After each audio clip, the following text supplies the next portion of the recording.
কিরে এখানে মন খারাপ করে বসে রয়েছিস কেন বাপ? বাপরে, মন খারাপ করে কি করবি ক?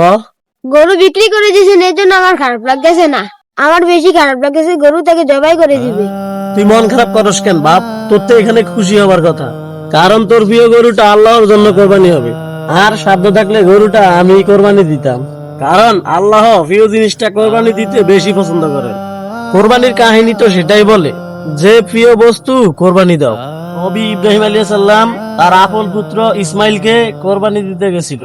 পরে আল্লাহ খুশি হয়ে ওইখানে একটা দুম্বা এনে দিছেন। তাহলে আব্বা, আমার প্রিয় গরুটা আল্লাহর জন্য কুরবানি হবে। আরে বাপ, আল্লাহর জন্য।